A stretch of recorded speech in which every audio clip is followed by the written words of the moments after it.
Critical Blast, where pop culture gets blasted.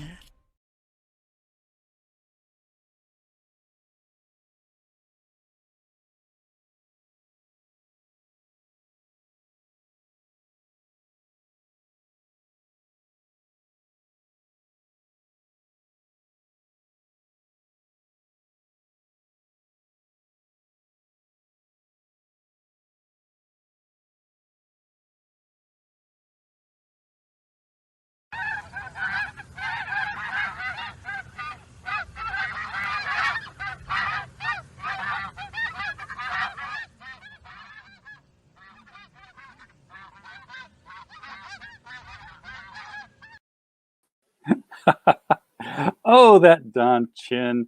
Yeah, man, he slays me. Crack really missed out when he left. That. Hi. Hi, didn't hear you come in there. Hi, I am RJ Carter, Senior Managing Editor here at CriticalBlast.com. Pop culture gets blasted. And tonight, well, as you can tell, we kind of love our crowdfunded comics around here. And we are going to be chatting with yet another one of the creators of these independent gems of the industry. We have with us Scott Wilson. I couldn't get the word out of my mouth there. Scott Wilson with The Flock. Scott, how's it going? Doing good. How are you guys doing? Well, you know, it's like the rest of the country. We're having snow, and then it went away. Yeah. So. It's crazy. In Ohio, it snowed, and then now it's 70 degrees, and it's crazy. And I've been sitting here with my headphones on all day. Even though I've been working today, I've been working from home. So I've got, like everybody else who works from home, you know, the television's on. My television has been binging some classic cartoon goodness. Nice. I went through the entire series from sun up till just right before we started here. Just have like background noise? Is that what's playing all day? Yeah, plus, you know, I got to review it. So there's that. Oh, there you go. It's out of the way. They're all the same story. Go to a planet, get captured, play music, get away. Never make it back to Earth, because every time it's like Gilligan's Island. Every time somebody says, "Yeah, oh, thank you for saving us. Here, we programmed your ship to take you back to Earth." Well, I bet you in 25 seconds, Alexandra is going to sit on a button or take over and just totally throw it all off course, and she does. But you know. Tomorrow, it's out of the way, so I can get into the stuff that actually has it probably has the same kind of story to it. To tell you the truth, it's just going to be set with a Conan. Is it made by the same studio? It actually is. It's Warner Brothers. Both of them are Warner Brothers, Hanna-Barbera. So okay, nice. When did those come out? Oh gosh, Josie and the Pussycats in Outer Space came out. You mean the Blu-rays or the series? Both, I guess. I mean, the series themselves. The Blu-rays are brand new. They just came out. Oh, okay. I can't read. I know that I watched Josie and the Pussycats in Outer Space in the early 70s. Okay. And Thunder the Barbarian was early to middle 80s. Early 80s. It was, you know, Earth had been thrown into chaos. A comet had passed between the Earth and the moon and shattered the moon. And apparently the moon is very important, because without it, we suddenly have sorcerers and half animal creatures running around. And Thundar has the sun sword. So yeah, we need the moon. We need the moon, or we become commandy. Let's just hope these pyramid figures that they saw recently, and the Navy saw recently, doesn't destroy the moon. I will find out after I watch Thunder. Love it. Where'd you get all those? That's a good start. CriticalBlast.com is a review site. That's the core of our business. So this is what's happening when I'm not talking with folks like you. Is production companies are sending DVDs in to get reviews published on the website. But yeah, are these pyramids possibly the result of extraterrestrial intervention? Ancient astronaut theorists say yes. every single episode. Every episode. Yeah. That every episode they're like, we think this might be it. Yeah. We got it this time. No, But we the didn't get it this narrator- time. Next time. The narrator himself is always like, could these astonishing turns of chains of stone in the southern Andes be the result of ancient astronauts visiting Earth? The answer, according to ancient astronaut theorists, is a resounding yes. I was like, it is. No proof. Just like, I'd love to get like 3/4 of the way through one, and the guy says, could these cave paintings be the work of people from another planet? They don't really think so. It's like, wait, what? You threw me. I expected it to be the work of aliens. Oh, it's fun. I binge watch that show all the time. Whenever it's on a marathon, I would watch it all the time. Oh yeah, that one and any Bigfoot chasing one is like, Oh yeah.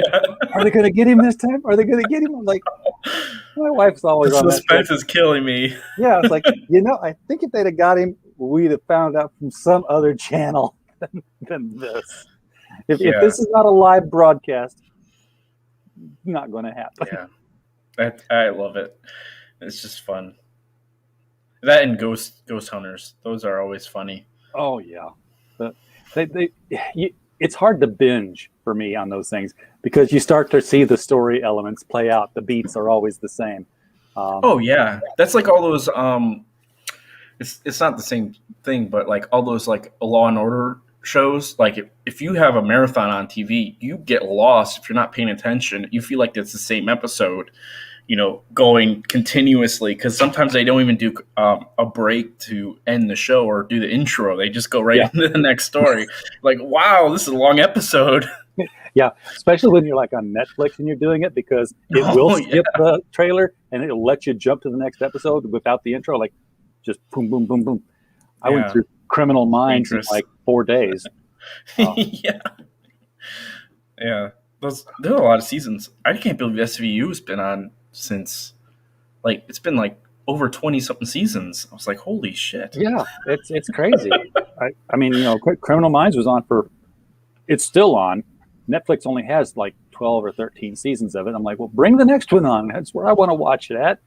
I don't have an antenna. I don't have cable of my own. I just have, my streaming services. I was told I didn't need cable.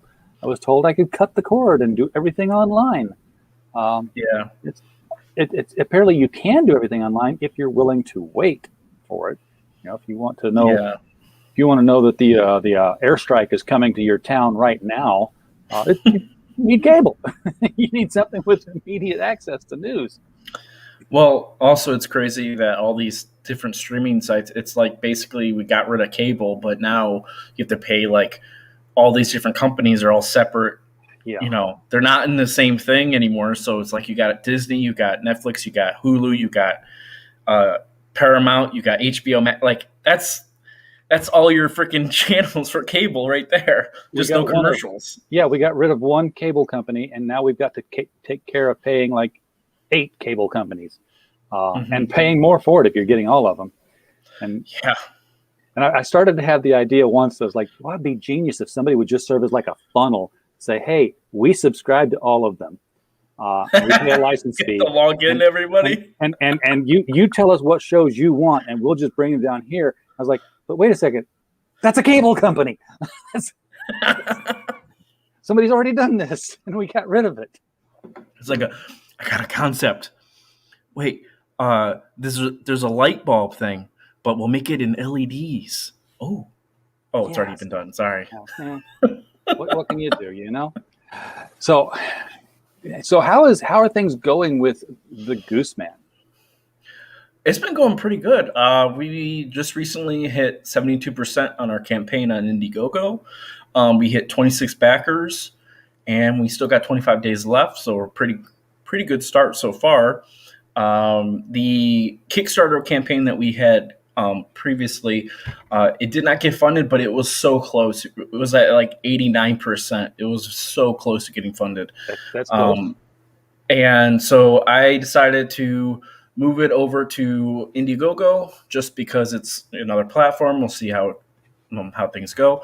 But right now, it's going pretty good. I mean, we had a great opening. We did it on the Global Frequency channel on YouTube. And we kind of did like a 4-hour stream, relaxed, talk about not just this book, but we talked about a bunch of other books.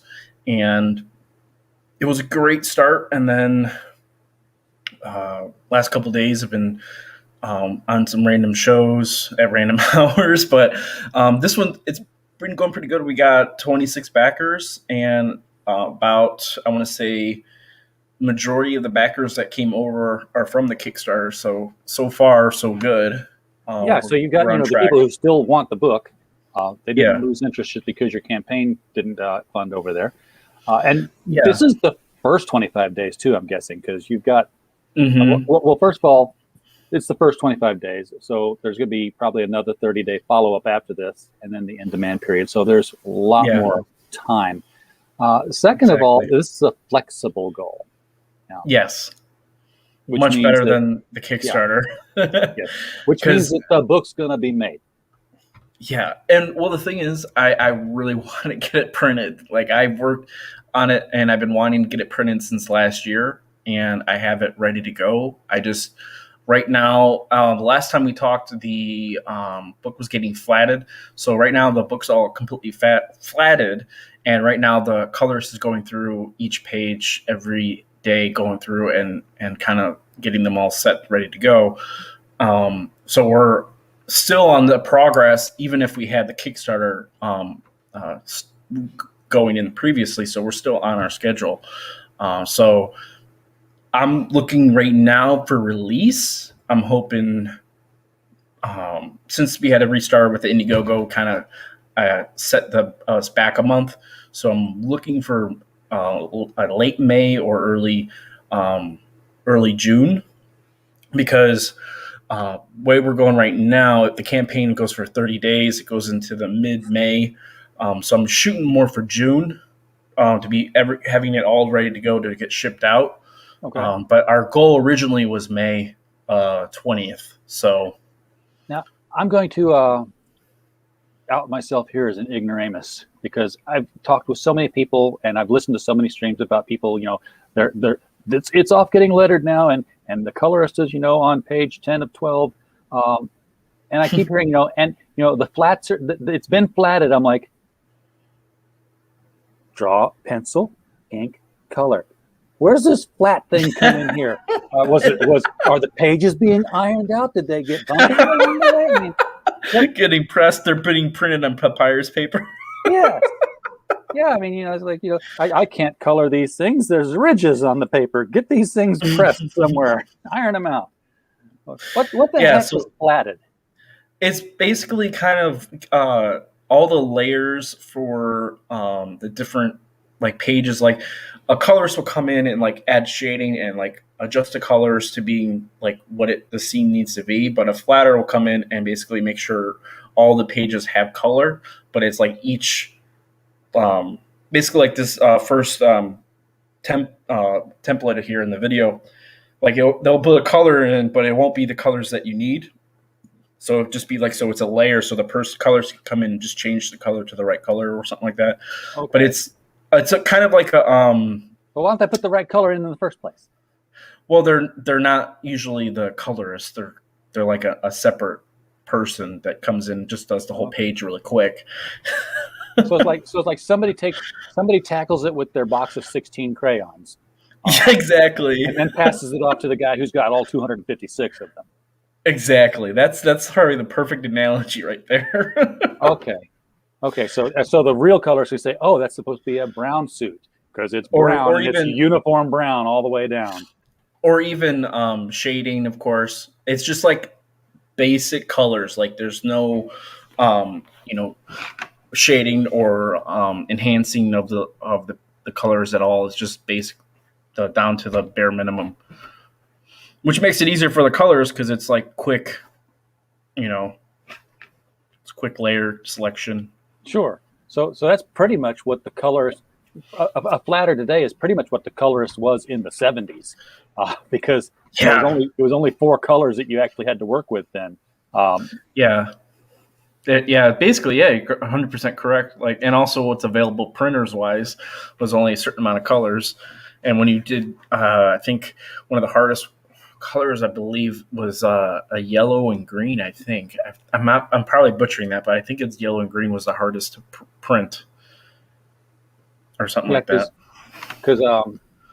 because I've seen these separated flats from old presses, and you'd have your line art, and then you'd have like black shapes that were drawn on top of it on a thing.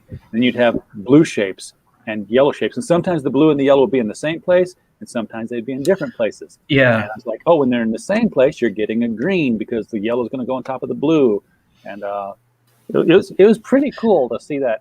Yeah. That process separated like that, and then to realize it's really only 4 colors: blue, yellow, red, blended together. black. Yeah. I was looking at even with my book, I'm Golden Age books and style inspired my comic and inspired my writing and how I do the series. So when I look at all those old books online, I'm just looking, I was like, wow, some of those pages, they had to be so creative with the colors, because it's hard to like pick, because it's all the same thing. Yeah. But, Yeah, it's there was no shading on a Kurt Swan Superman. It was no. It's blue. If he's in the shadow, there's black on it. Yeah, I agree. That's funny. So this is the campaign right now. The big announcement right now we have is that we hit over 25 backers. Our first stretch goal for all the physical backers is a postcard that is going to be mailed out next week, and it is a random hero postcard. So it's either the Gooseman, Jackie Oakes, or the Gosling, which previews of that are below. And so that's pretty cool. And then our feature tier right now is the Gooseman package. It is 3 comics, a poster for $36 with free shipping. So for US. Oh, nice. US, not Canada, but US. That's very darn Canadians that can't even get their own superhero put into them for paying that shipping. But my shipping for Canada is reasonable. I wanted to make sure it wasn't like the previous campaign. I think my shipping was a little bit crazy in some areas, but I kind of like toned it around, adjust my pricing for the books that people would be receiving, and also the international I think isn't as bad either. So I kind of like readjusted everything this time around. So kind of started from this beginning. But we got 3 books, $36. It's free shipping. And a little mini print here. I mean, 6.7 by 10.25. That is comic. You're basically getting a comic book cover, cover sized print there, which is cool because it means you don't have to fold it to get it to in the mailer. And you had a stretch goal before you even had your regular goal. So you're like 25 backers. We're not even funded yet. I'm giving stuff out. Yeah, exactly. And these postcards just got sent to the printer. If you scroll down, the first one there is the Gooseman. The art is by the Gino, who does the sequentials and does the pages in the book, and it's colored by Ichthus, official Ichthus. Itchy 5, some people call him, but he has a lot of stuff on this campaign, so he's been doing a lot of color work for me, and also he has a variant cover as well. But these are kind of what's going to happen is once I get them in my hands, I'm going to do like a shuffle of them around, and then for the people that back physical, they'll get these in the mail during the middle of the campaign. So it's kind of showing that they're getting something and kind of like a preview of what's going on, and everything. And a thank you note, of course, for me for being a backer. Of course. So you can, of course, just get the Flock postcard if you want for $5, but why are you going to just do that? I mean, you want to read the book, get the postcard along with the package now. So we got the Gosling package here. This is the PDF. So for the folks in the chat who are always saying, does it have a PDF version only? Yes, it does. $12, you're getting 3 comic books in PDF form. Robert Roberts and George Gatsis are both pretty much PDF only kind of guys. Yeah. This will be in a Dropbox link that will be sent to everyone once it's all ready to go. Whoever got the PDF package, once the prints are received and shipped out. So Okay. And then you got variant cover A. So this is now what is variant cover A? Because this is a 3-book series. I mean, not like 3 versions of a book. It's like 1, 2, and 3, right? Yeah, so all the variant covers below from A, B, C, and D are of issue 1, but you can get issue 2 and 3 as an add-on at checkout. So Gotcha. you can. Okay. I fixed that because of Kickstarter. I did not do that, so I kind of make sure I was able to change it up and have it available. There's a bigger versions of the variant covers. If someone scrolls all the way down to the bottom, they can see each cover, but I also have them in a smaller version so you can see like what's pricing for everything as well, just to make it easier for everybody. Yes. There's the Jackie Oakes one. And then here's the perks. So I have like I think that's the biggest, clearest picture I've seen of Jackie Oakes ever. Because I don't think I saw him on the Kickstarter one that well, unless he was like in the background. Yeah. Let's see. Come on, bigger pictures. They're down here somewhere. Okay, there we go. There we go. So this is by Official Ichthyes. He did the this variant cover, and then he did the coloring for the postcards, and then he also has a commission tier on the campaign. So he's an up-and-coming artist, up-and-coming colorist, so I wanted to work with him to try and get his name out there just because he's been doing great work. I love his design. I like how he builds the human body for like – he showed me pictures of when he does females, but for guys, he gives them muscles and bulkiness, and it's in that like cartoon feel and style to it. So, yeah, this looks like it'd come right out of an animated series. Yeah, this is the cover B by Mike Belcher. That was the only shot of Jackie Oakes I've seen before. And for people who are just kind of coming in, Jackie Oakes is sort of like if not Paul Bunyan, then a descendant of Paul Bunyan. Yes. He's a very distant relative. His family. Think of it like the Spartans are related to Hercules. yeah, like that. And he's got a little bit of that buffness to him that Bunyan had. Planet Bra in the chat. How you doing, man? Welcome to the show. Thanks for showing up. This is cover C. This is, of course, the iconic flying through the air picture that that I like to steal and use. It's fun. I love the animation you make. It makes me laugh every single time. It fits perfectly. It was too easy. It was like, well, I saw this. I'm like, oh, I can cut that out. And I do all the animation in PowerPoint. Cool. I have no skills with real animation tools. I mean, there's a lot of people who do use PowerPoint for like YouTube. I was following this history channel, and all of this is squares and rectangles and maps, and they just move them around, but it's all through PowerPoint. And add music, and you're good. Yeah, PowerPoint has animation tools. You can tell it, hey, do a little dance. Come in from here and follow this path and go to here. And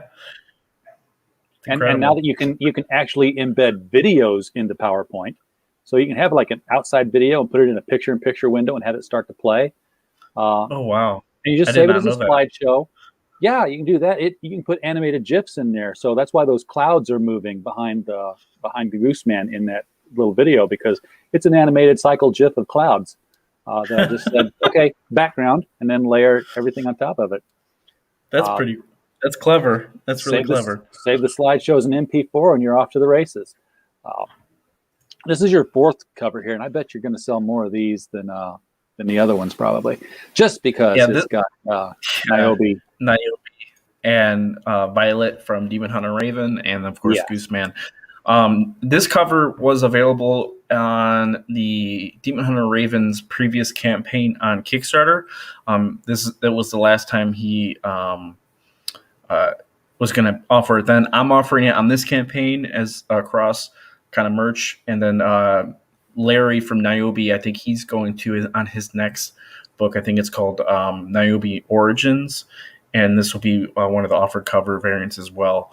So it's kind of like a cross between 3 books. It's a cover swap from Danger Girl cover by, but I'm going to butcher the name. Crap. J. Scott Campbell? Yes, Campbell. I always think of Soup. Yes. Yeah, the Soup Man. The Soup Man. So, and knowing what I do know of the Goose Man and the world he lives in, and the kind of stand up, clean cut, think clean thoughts chum kind of guy that he is, I can only imagine how uncomfortable he'd be working with Violet and Niobe. You're like, oh yeah, woman, don't look, don't look at her belly. Well, even look at where they're at. It's like, what kind of world happened here? yeah. This is this is the crossover of the century. I'm just kidding, but yeah, it's crazy what kind of world happened here. This is the Goose Man, very much out of his element, and I hope and pray that someday all you crowdfunded guys will come together and do this whole "we're all going to do this together" compendium. Be like Crisis on Infinite Go-Go. Kind of like like kind of like a gigantic end game type of feel to it, something. Yeah, that would be nice. Just portals everywhere. Portals everywhere. I love that. Portals that pull them all into one place. You can have like one main bad guy, and somebody will write it. Somebody will take care of this. So we got the bad guy like. I would just say, just making the bad guy like something related to Marvel and DC, not their characters, but just like kind of like what's that? Futurama made fun of Fox for canceling them, so the box company to put them out of business or something like that. Yes, that'd be fun. God, who would be the villain in such a thing? I know some of the things I would say, but they'd be like almost too obvious and then too much trouble for what they'd be worth. Like, it's a giant robot, but wait, if we pull the curtain back, it's somebody with blue hair operating the controls. Never mind. That's not worth it. You got a T-shirt. You got $60 for the first 3 issues and the Flock T-shirt. So, and it's the logo. Excited about it. And it's the logo. It's not the character, which is smart, because people can Google a word. They can't necessarily look at your character and know who it is if you're not putting a logo with them. And then of course they're going to look at the character and think his name is the Flock. So you got to come up with a logo for Goose Man too. So just so when you introduce him on page 1, you'd be like, he is the Goose Man. Yeah, because you might want to. He might show up in another book sometime somewhere. And and I got some ideas. Going on issue 4, I have an idea of what I would love to do. So for cover wise design, but yeah, we got the T-shirt and we got a hoodie. Now the hoodie, I was playing around with color and like, why am I playing around with color? The bad guys are the Purple Hood Gang. There you go. Wear a purple hood. Exactly. So this one's the logo is mostly yellow, and those are complementary colors, so it works out well. And it'll look a lot bigger than the preview. I don't know why it was so small in the preview, but it's pretty much right at chest level, so it's pretty large on the page or shirt. Bionic Bros talking about the crossover thing said yes. It's always talked about in passing, but it will happen. I'm sure it'll happen. It's technically already happened. If you want to look at things like the Nexus, Bigfoot Bill, Lone Star crossover that those guys have done.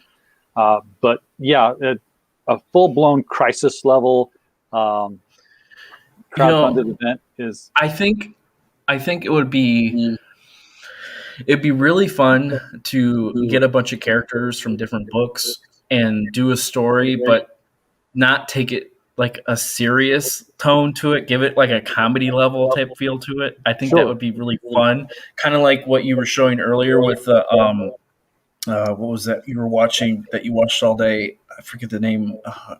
Crap. What was it? What was it? What were you watching? Yeah, Josie and yeah. the Pussycats in outer Yeah, space. in outer space. So think of it like a story like that. That would be really fun to write and really Yeah. fun to like how all the Sort of- different characters interact with each other, their different attitudes, because they're all written differently by different creators. So it'd be really fun. What was it? There was an Adult Swim cartoon show, um, and it was definitely Adult Swim. It was Oh, I know way what you're more, talking about.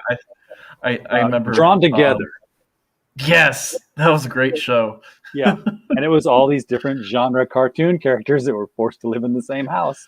Uh, Yeah, that is definitely adult but themed. but yeah, there could be like you could get like one person would have to write and draw with a team the one big book, but then everybody who's involved in it could like do their own book set during that time. So it's not like a chapter, but it's like here's an adventure off the side, here's an adventure, and that way whoever's getting the main book, everyone's like, well, I want to know what was going on in the peripheries all around it, and you all just kind of participate. Uh, oh, I am the janitor. I have come to clean up this multiverse. That would be funny. I like it. You can get a digital commission. Now, you're getting all so three this is PDFs first. Oh yes, this is a digital comic and a commission. So this is by Total. This is the Total Excellence Commission by Ichthus. He's doing a 11 by 17 digital commission. I was talking with him about how we can maybe do a physical if we do a future campaign, but he still wanted to figure out how he's going to do shipping and what materials he needs because he doesn't really know how to do that on his end. But he is going to do a digital, so excuse me. Yeah. So what we're going to do is just send it out to him. He's going to, I'll give him the contact information for whoever's backed it so far, and he'll start contacting them to once the campaign gets funded and get rolling on those because he's opening his basically his schedule for these commissions pretty quick. Now, what can you do with a digital commission? I mean, I'm not talking about like the whole non-fungible token thing where you're like, yes, this is original art and it's the only copy. Can you, if you've commissioned that, do you have full rights to it? So if you wanted to print it as a pinup, well, I mean, some artists say yes, some say no. Well, I had a drawing done. I had to. Yeah. Because I would think I would approach it as, say, I'm another creator. I have a comic book, and I need to have a variant cover or something like that, or I have to have an artist do a cover for my book. This is another option for that as well. But I mean, it all depends on who, the conversation Ichthus has with the person who has the. I would probably most likely have him ask them what they're using the digital commission for. Most of the time, it's just people that want artwork, and it's just something that they can print at home, or they have it like he's done backgrounds for different like for computer screens and stuff like, and also he has colored work as well. So. Because I had commissioned a guy to do a drawing once. I said, and he said, yeah, it'll be this much. And I'm like, great, it's going to look great. I need high quality because it's going to look great on a T-shirt. And suddenly it was like, wait, I don't do like $40 drawings if you're going to make hundreds of dollars on it commercially on a T-shirt. That's a totally different deal that gets worked out there. That's weird. I would say that person's probably, I don't know. That's weird. And I don't think it should matter if you're paying for the design. It's your money and it's your design character or whatever. Unless it's already established, I could see it being an issue like for Batman or like a Marvel character or something like that. But if it's your book, it should be yours. I think my internet crapped out there for just a half a second. more like half a minute. If you saw me disappear, that's where I went. Oh, I didn't 'cause you see. all I blacked wasn't out. paying attention. I was looking at my campaign. I wasn't paying attention. Well, as long as you can see your campaign, then I guess we're okay. I was like, you froze up. I'm like, oh great, your internet went down, and then I was gone. Like, nope, it's not your internet. It's not me this time. Oh man, so the big one here is the Jackie Oakes package, which makes perfect sense. That would be the big one.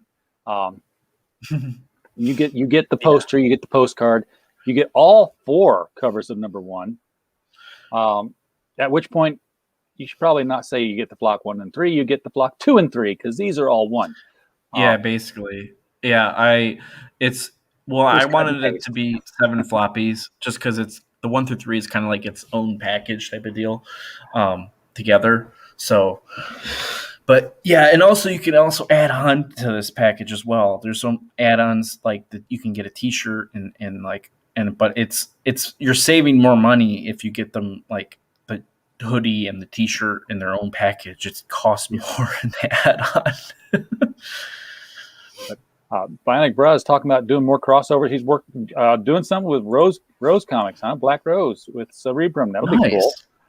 And he's asking, about you. Now this is not fair. This is asking you to pick your favorite child. But who is your favorite character in the Flock series? Each character I have, I enjoy. It's hard to pick. I love Huck. Huck, who's Gooseman. I love Jackie Oakes. They all have their own category of uniqueness to each other. Oh, dang, that's a hard one. Of course, I'm gonna pick Gooseman just because he's the star. But Gosling, the reason I like Gosling is because I have a nephew myself, and he's got the same personality, so it's hard to pick which one. So I'm going to go with Gooseman. Yeah, and the whole reason that if you're going to fight crime, taking a kid out with you, on the face of it, is obviously stupid. But it works in comics because the whole point was that, I love these Batman adventures. I'm 12 and I'm reading Batman. Like, wait, there's a 12-year-old helping Batman. That could be me. I could help Batman. And it brought him in. And that's why everybody suddenly had a sidekick. Green Arrow had Speedy. Crimson Avenger had Wing. Didn't Wonder Woman have one? Wonder Woman had Wonder Girl. For a while. And then Superboy. Wonder Girl showed up for Teen Titans. And it was Donna Troy, but there was never really a run of Wonder Woman where it was like, and in the apartment of Diana Prince and her young ward Donna Troy. Because I kind of miss those days when Wonder Woman had a secret identity, but no one does anymore. No one has a secret identity. Everyone knows it's Superman. It's stupid. There was a nice bit of it's always a nice bit of shock value when you find out that somebody always knew, like when you find out the Joker has always known Batman's identity. Like that changes things, but let's not keep that. Okay, because that ruins the rest of the future. Well, in that series, that Harley Quinn series that they did recently, Joker finds out who Batman is, and he just flips ape shit because he's crazy. He's like, that ruins the fun of the whole game. Yeah. And there was I think it was Injustice, the first run of the Injustice comics, when Superman is getting help from Lex Luthor. Maybe was it not Injustice? I forget. Now I can't remember which one it was. It was one of those, not the real world setting ones, because now I'm thinking Injustice is the one obviously where Superman loses his shit and becomes the bad guy. But he goes to Lex Luthor for help, brings him to the Justice League, and they're like, this is Lex Luthor. How can we trust Lex Luthor? And Luthor's like, got his arms crossed. He goes, Clark Kent, Diana Prince, Bruce Wayne, Barry Allen, Hal Jordan. He's like, you're all still alive. That's how you know you can trust me. because I've known who you Yeah. all are for years. Um, damn, now I can't remember what Yeah. book that was, but it was one of those the superheroes Mhm. fight each other kind of books. I would love to see that. That's pretty cool. But I also see in the chat, someone mentioned about Comic Heaven. Yeah, so that's a local shop near me. I think I mentioned that last stream. Um, like what I think you had asked a question about comic book Yeah. shop. Yeah, So yeah, this one was pretty cool. He glad he got his book into there. They're really large for a comic book shop. Most comic book shops around me is like they're your back is turning around and you're already in another person's way. This place is pretty large. It's got a big area, so you can spread out. Especially, it's COVID safe. That's all I will say. It's very COVID safe. yeah. This is and you know that's Heroinberg, who's got a great indie comic too for fans of the female heroines. Does not mean male heroines. Okay. No, I don't care what you say. There are no male heroines. I'm sticking with that. He says George Perez's new Teen Titans, Wonder Girl, Raven, Terra, and Starfire are the reason we are here today. Oh, that's good. Yeah, those were some great characters. Although I would venture forth to say that Wonder Girl, Lilith, Bumblebee, and Flamebird are the reasons why I'm here today.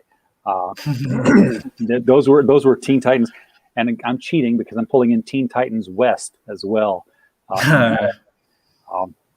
Yeah, there were two Teen Titans back in the original series. And you didn't really meet the other team until it was late in the game, and they came together and fought each other.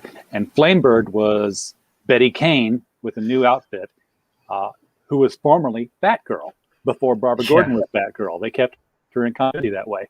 And Dick Grayson was like, yeah, she became Batgirl because she had a crush on Robin, and all she wanted to do was get close to him. But she actually became a real crime fighter, and now is leading a Teen Titans in California. It's funny because it's like you got what there's this someone shared this on Twitter. It was I forget what comic it's from, but they did like a joke gag about going to a comic book shop. It's like your first person trying to get into comics, your first time getting comics. You're like, oh, I like Marvel, and like, okay, which Marvel you want? West Coast, East Coast? The one with Wolverine. Okay, do you want Wolverine this age or by this artist, this colorist? It's like all over the place. Do you want cartoon Wolverine? Ultimate Wolverine? Yeah. Uncanny X-Men Wolverine? Wolverine by himself? Old Man Logan Wolverine? Weapon X Wolverine? I'm like, what? Yeah, they've screwed themselves over with the Baskin Robbins approach to their storytelling. 32 flavors, 32 flavors of of Wolverine. But you know what? If you came in from the movies to get Captain America or Thor or Iron Man, the one that you couldn't get, the one that was in the movie. Yeah, exactly.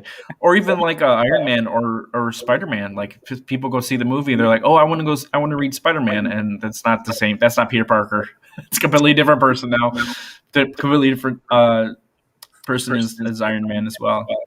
But yeah, it's Marvel spends a lot of money making very long, expensive commercials for products they don't sell. Exactly. Well, DC too. I mean, come on. Yeah, but I mean, at least DC. I was going maybe not, because it's like, hey, I want to get I saw this Justice League. I want to get some Superman comic books. Well, Superman's Jonathan Kent now apparently, because I'm not sure whether every time I think I'm going to get into Superman, Clark's dead again. Or his son surpasses him, or his cousin surpasses him. This is why Supergirl's the strongest. Like, what are you talking about? No, Superman is Superman, and that's the top of the heap, and that's the way it should be. No one should surpass. Even when they wrote, the Super Sons in the past, the computer simulation Super Sons, Superman Jr. was only half as strong as his father because he's only half Kryptonian. It made sense. Yeah, it did make sense. But yeah, so this is kind of the snapshot version of each of the perks and rewards that you would receive and what each pricing as well. And then The stretch goals, we hit our first day backers get this as a print. I think I'm updating that to a 10 by 17 for the that first one, and then we just hit the 25 backers, so that is postcards, which is going to be sent out, and it's going to be a thank you for me, and then of course mailed out next week. So yeah. When you say they're going to be sent out, do you mean like you're going to put it in an envelope and say, thank you for backing, here's your postcard? Or are you actually going to like put a stamp on the postcard and write, hello from Scott, and throw it in the mail, like, wish you were here kind of postcards that used to be sent out? As corny as that is, yes. Yeah, no, that's kind of cool. Because there are. I know, and I did. It's going to be a personal note for me. Thanking that person for whatever tier or whatever they backed. I'll thank them for that, but also telling them, thank you for supporting me and everything. So, but yeah, that's going to be an actual stamp. It's going to go in the mail. It's going to be sent out, right away. So. I'm going to send them out as soon as I get them. So, they're supposed to arrive this weekend. So I'm going to start writing. There's only 25 of them, so it's not like I'm going to take a while to send out. But because since we hit that, once we get another person who gets physical backers, they get a postcard as well. So as soon as those keep going, I'll just keep sending them out. So the once you hit 50, people who got their first postcard will get another postcard. Yes, basically. I'm going to keep getting postcards in the mail. Where's my book? Yeah. No, it's going to be 80 postcards, and you've got to staple them all together to flip through, get the book. Each postcard will be a page. Oh, wow. That'd be one page at a time. Haroldberg says, no problem with the 70s Titans. Love Lilith and Bumblebee. We are not happy that they never introduced lovely Flamebird into the Batwoman show. Yeah, the Batwoman show just didn't last long. Well, first of all, they lost Ruby Rose, so it was been kind of a mess to do it otherwise. But definitely, I figured for sure they were going to turn Mary into her sidekick in the show at some point, because she just wanted to help so bad, and I could see her throwing on some kind of a, they're in the Batcave. She's modified Batman's suit to accommodate breasts. So, we know that Luke can tailor a suit. I could have seen Kate, Batwoman, getting in trouble, getting trapped, and Mary saying, we've got to go help her. Like, you can't go in there, you'll get killed. And she's like, but there's another suit. And I was like, there's another suit? Yes, there's a Robin suit over here still that, nobody's been using for years. And it gets tailored and, changed. And it's, because Batgirl's suit was red and green. She wore a red mini dress with, some green boots. So it was very evocative of the Robin colors. But yes, Diz Cho, Batwoman is horrible in many places. Enough so that the ratings have been killing it. Wait, which Batwoman are you talking about? The television show. Oh, the CW show? Yes. Yeah, didn't they get rid of the actress left because it was so bad or something like that? Well, she said she was getting hurt too much. Okay. With the physical stunts and things. Not really. It's never really been clear why she left, but she did leave, and they let her leave. So that means it was mutual. They didn't say, no, you've signed a contract or anything like that. Because surely they would have had her contracted for more than one season. Well, was the first season kind of like a pilot? It's in itself, like trying to see, because didn't they do Supergirl as well, or no? I don't know anything about CW, so I'm sorry. Oh, dude, they're in the 7th season of Supergirl. Oh, Jesus. and it's Supergirl is just as preachy as anything else. Batwoman's whole reason for existence was pretty much to have a gay character front and center in the CW universe, and they had Batwoman from the comics, so that was perfect setup for that. Yeah. But the thing is that was the story. That's it. That was the she's Batwoman and she's gay. In fact, it got to the point where a police officer had like a crush on her in one episode, and had his picture taken with her, and they were like, oh look, police officer, could be an item with Batwoman. Wouldn't that be neat? Ha ha. And she goes out of her way to do an interview with Kara, Supergirl, in her secret identity, to announce to the world that, sorry, I'm gay, because it was too important to her. Why? To hide. Who cares? Your identity is supposed to be secret. That means all of your identity is supposed to be secret, because now you just narrowed. Well, first of all, I was going to say that you just narrowed down who could be Batwoman to a more narrow segment of the population of Gotham City. But in the entire population of Gotham City, the only straight woman I've seen is the psychopathic killer, Alice, who's her sister, because everyone else is gay too. So, I mean, I'm fine with her character being gay. Yeah. It's just I would rather that not be the focal point of the story. I'd rather it be more entertaining as a more challenging, like a villain that's like, crazy and chaotic. And well, they had a villain. They had Alice, and that was the other thing is that Batwoman's initial story had an Alice character in it, who was her long lost sister, twin sister, thought to be dead, went through mental trauma, went crazy, angry that she wasn't looked for as much as they thought she thought they should have looked for her. And now she's, a psychopathic killer in charge of gangs and does these crazy crimes. And every time Batwoman catches her, she lets her go because it's her sister. And there's the Batman versus Joker, same trope. Well, Batman would at least put him in jail. Oh yeah, that's true. But she would just let her go, and it was like, I got tired of that really fast.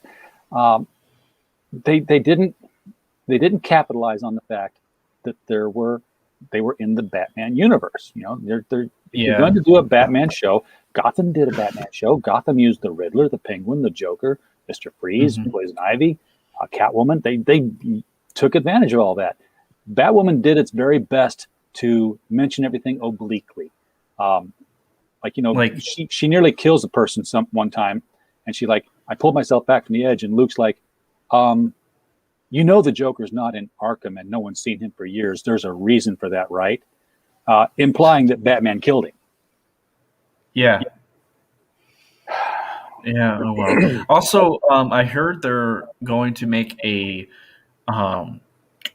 Commissioner Gordon series, but didn't they just already do that with Gotham? That was Gotham. They're in the second season of a Pennyworth series.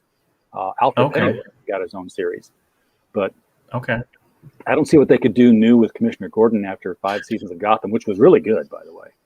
Yeah, Gotham was great. I liked the ending. It was a great ending for that series. I would have liked to have had a full season 5, but I was happy with the way things ended on it. It was really Penguin and Riddler's story. And Cameron Monahan as the Joker. I like the first Joker better than the second one that he played. But yeah, when before he's even the Joker, they got him pulled in for that circus murder, and he breaks character in the interrogation, and he looks up with that grin on his face. I'm like, oh God, that's the scariest fucking thing I've ever seen in my life. Yeah. He's the Joker. Yeah, very clever. I love that. They did a great job. But the only show I like on CW now isn't on CW yet. I'm still hanging on to the Flash with my fingernails on the edge of the cliff there. Like, please get better, please get better, please get better. You're the Flash. But it's Well, they just did. Isn't they Lois and Superman and Lois?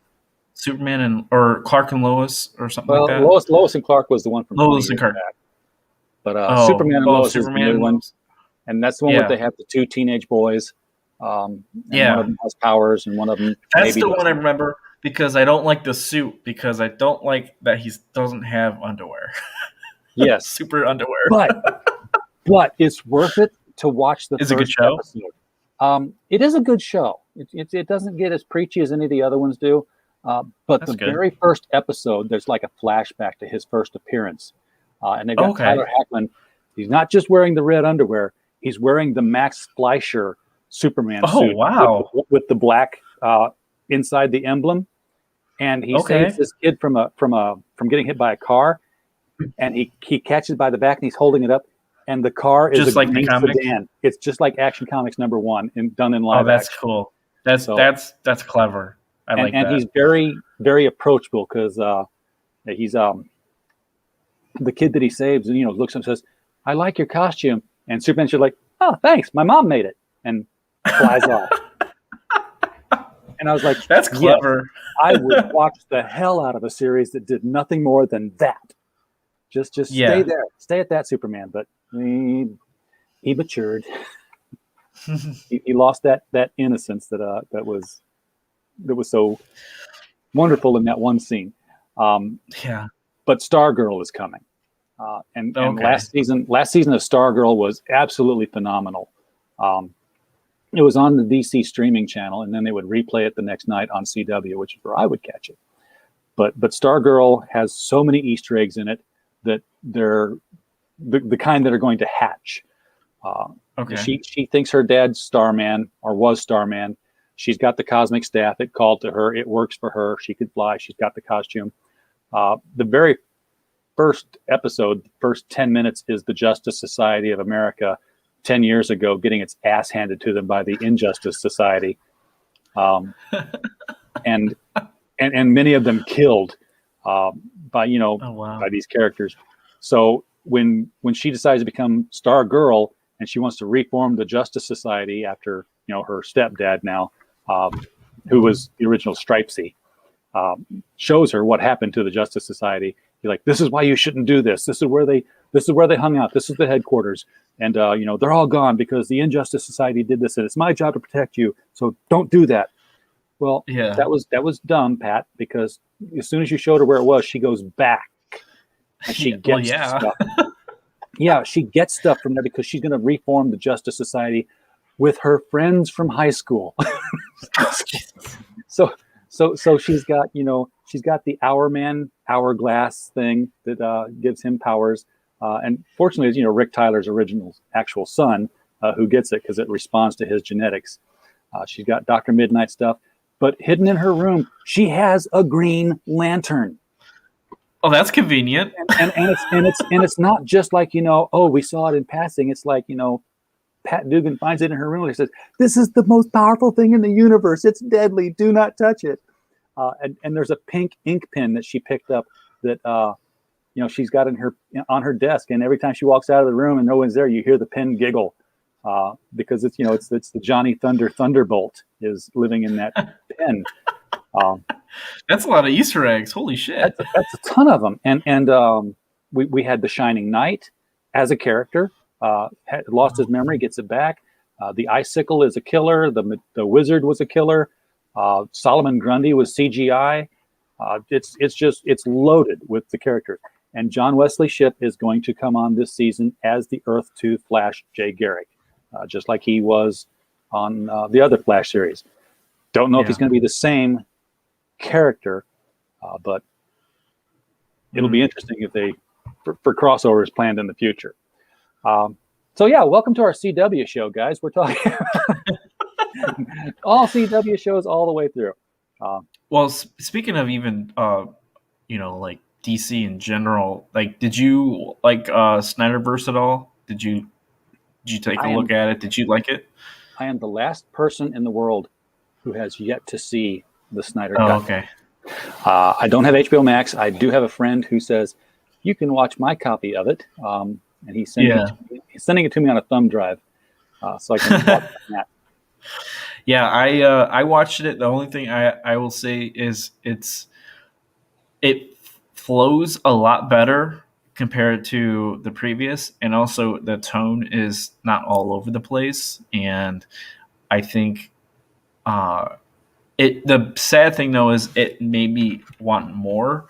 Like the ending made me like get really excited for more of that story. But that's why there's the whole Restore the Snyderverse hashtag now, because they're like, this is the way. This is the way. Yeah, he really blew it out of park, as in like wanting people to want to see more. Like he didn't end it with like, okay, this is the end, but no, I want to see more of what the hell happens. Yeah. Well, when they announced that they were finally going to do the whole, Snyder Cut thing, yeah, I've seen enough movies where it's like, oh, the director's cut is coming out now. Yes, we're restoring it all. And for me, it's always been like, okay, that scene wasn't in the movie last time. That scene was. It was a director's cut.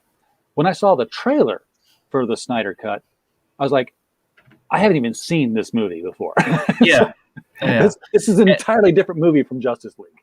Oh, yeah, and 100% different. Like, there's scenes in the regular movie that I'm glad you can really tell where the reshoots were and the different approach the directors take. I think they were trying too much. Well, of course, Snyder was not making a movie like Marvel, and they bring in someone to take over who made a Marvel movie, and it's just a different approach, and it just doesn't flow well with the story that's already taking place. And but yeah, it was cool. I enjoyed it. It's very long, but I don't know. It's just like I can understand where the studios are coming in. Okay, it's 4 hours. That's less showings at theaters. That's less money for us because if you spend money to see a 4-hour film, that's less showings and everything. But cut it in half at least. Do like a part 1, part 2. Boom, you got people for the rest of the year. You can do it in May and then do like a December release. Boom, exactly. Exactly, because you wouldn't have to wait a whole year and a half for the second part of something like you do with a Star Wars film. I don't care about Star. I mean, yeah, I know. It's just the other thing. We said that last time. We're like, yeah, they just ruined that. Well, but they did that with Back to the Future. When they did part 2 and 3, that was one filming. They just filmed Back to the Future, the conclusion, basically. Yeah, and kept filming, and they released part 2, and then they released part 3 because they had good breakdowns. I think the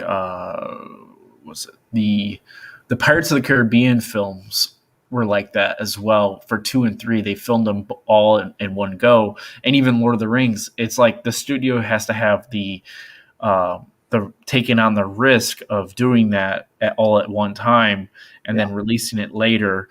But those films are all terrific movies, like they panned out and made their money. Well, with Lord of the Rings, first of all, after the first one came out, they knew there was no way in hell that they weren't going to release the other 2. So they went ahead and filmed them.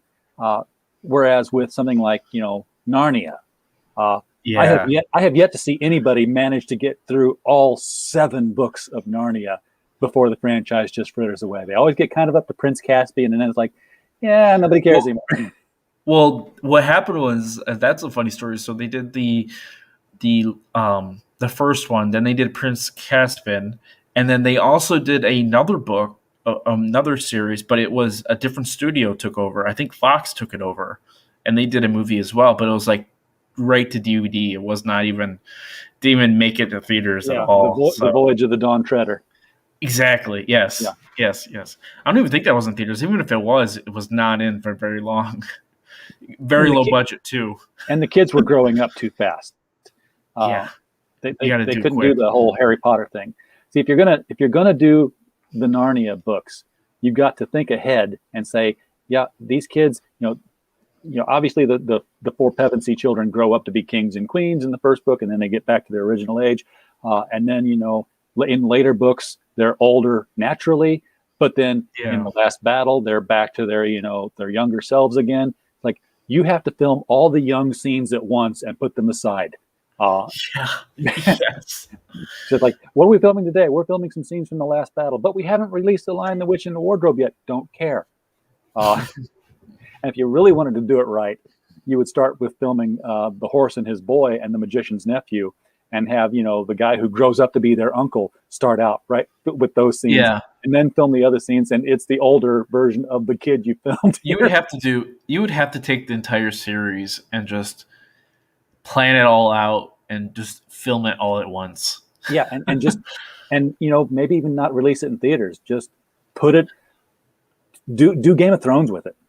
Or even, I could see like, Amazon's doing the Lord of the Rings. They're starting from Aragorn as a younger, which is Yeah. weird because he's like, I think in the Lord of the Rings, like the movies, he's around 80 years old. So he's like, they're making him like in his 20s. Like, it's crazy.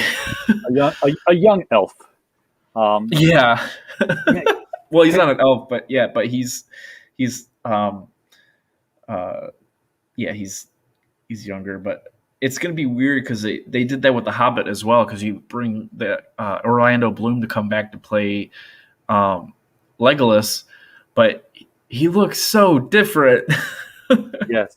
Well, and It's hard I to couldn't keep. believe that they split the Hobbit into multiple films. That was Yeah, it was hard to believe they split it into two, and they split it into three. I was like, what? yeah. I think it could easily have been two movies, and then they would have had a extended version like they did Lord of the Rings, and just making it 8 hours. Of course, 4 hours. You got to do that. But yeah, I think The Hobbit could have definitely been two films. It did not have to be three films. I kind of joked whenever the Snyder Cut did come out that people were saying, "Hey, I finally get to see the Snyder Cut. I've got to take 2 days off from work so I can watch the whole thing." I was like, "Yeah, release the Peter Jackson cut."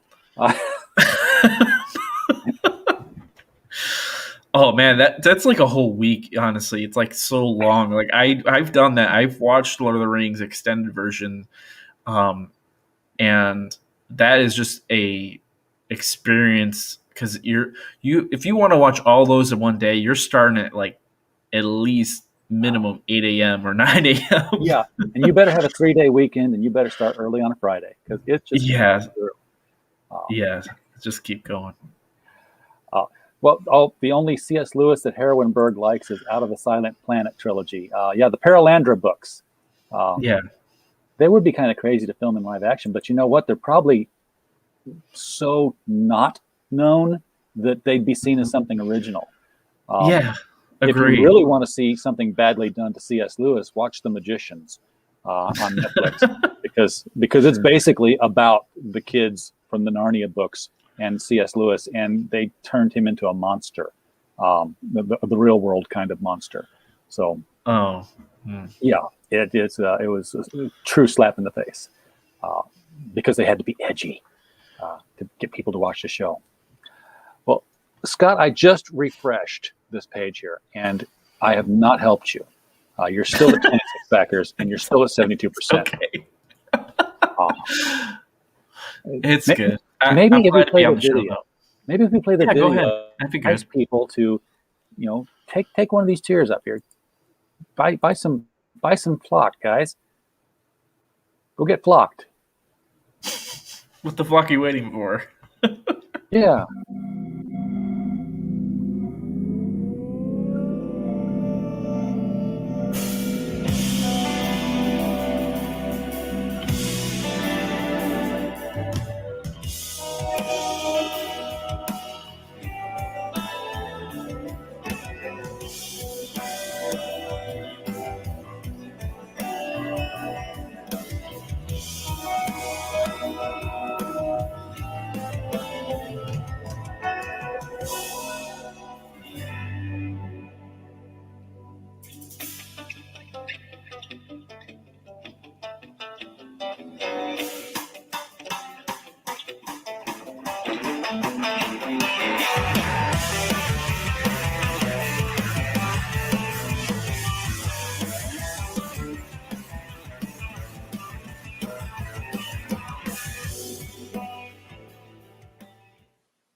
Hey, that was a purple Zeppelin. Is that did the Purple Hood Gang have their own airship?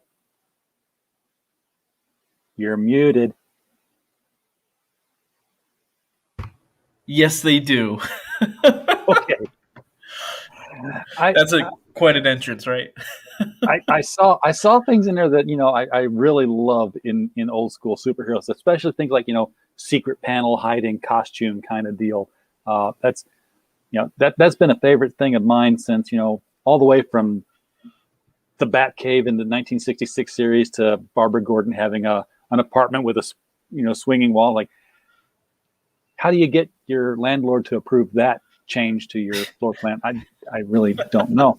Um, although I Yeah. have to say it's not nearly as nifty as Spider-Man and his amazing friends apartment. Whenever they would, did you ever see that? No, I have not, but I'm going to look it Oh, up after.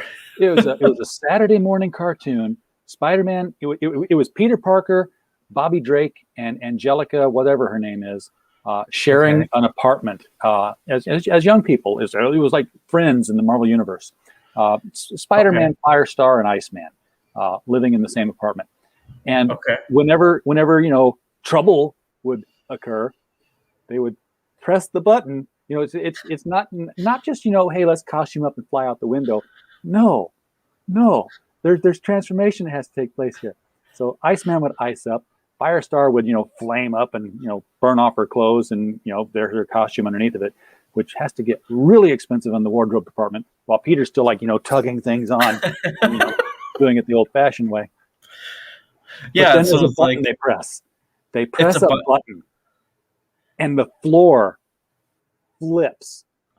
So it's like gone is the coffee table and the couch, and here's the crime computers and the meeting table in the middle of it, and the walls are like you have to take up a lot of the building to do that. Secondly, you got to nail your furniture down to the floor. Yeah, or even the coffee mug too. Yes, exactly. Like even if you nail the Wow. chair down, the cushions are going to. They're like, I I think gotta go everything downstairs and get the cushions. But They must you, have at least a third, two, three, 4 floors to do that. Jeez. yeah, you got to have room to rotate the floor around. I would hate to be the guy on the floor underneath them. Like, oh my god, what happened to my furniture? It's and when it is just their furniture, it's like, why is there a computer on my ceiling? Yeah. Oh man, that was. But yeah, I love that kind of. I've got a hidden room for my stuff. Last time I saw anything like that was when Rorschach found the comedian's costume in Watchmen. Like the hidden closet that he finds with the coat hanger. Measures the outside, measures the insides. Panel. There we go. And secondly, when he's the Goose Man, does he actually just sit at a desk all day like Sam Spade and wait for a client? Sometimes it's after he's been out and about, he comes home and just like kind of ponders what he did for the day. So he's got a secret place for his costume and a public place where he sits in it.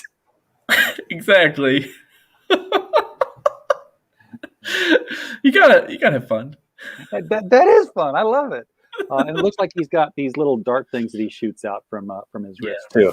Little goose talons or whatever it is. Yeah. I played around with them. They're like darts. So, but I'm thinking what kind of, I mean, I'm playing around with it. It's a character that has a jetpack in the 50s. So it's like very like, how can you go with it technology wise? But, Yeah, it's a comic. I can do whatever. exactly. They were, people were shooting darts from wrist-mounted objects in the 50s. No questions were asked. Don't give me, goose powers, because I have a pond in my backyard. I have Canadian geese in it, and I know what they leave all over the yard. That's the last thing I need a superhero doing. They're leaving big, long, green, squishy pellets all over the place. Just gross. All right. Well, Scott, this has been fun. Yeah. It's great talking to you. Again, I wish I'd pushed you. Wish I pushed you further here, but it's okay. Lots of time. Yeah, I do. Lots and and you're 72% there. You're going to hit the goal on this one. No questions about that. Probably end up even doubling it by the time you get through your second 30 days and you're ready to fulfill. So yeah, I'm hoping that's the goal. and again, this one is close to being finished anyway, right? I mean, we talked about the pages that were flatted. We don't want to visit that again, but as far as, it is on track. Yes, everything is basically completed. Like everything's all ready to go. I just need to send it to the printer. That's all I gotta say. three issues got to go to the printer, and then it's done. So, folks, get out there and put your money behind the flock. Get some honest to goodness superherodom in your comic reading habits again. Not Not that some of this other stuff that's based on the 90s isn't fun, but sometimes it's good to get truly back to basics with the simple costume, the simple powers, and simple criminals. Mm-hmm.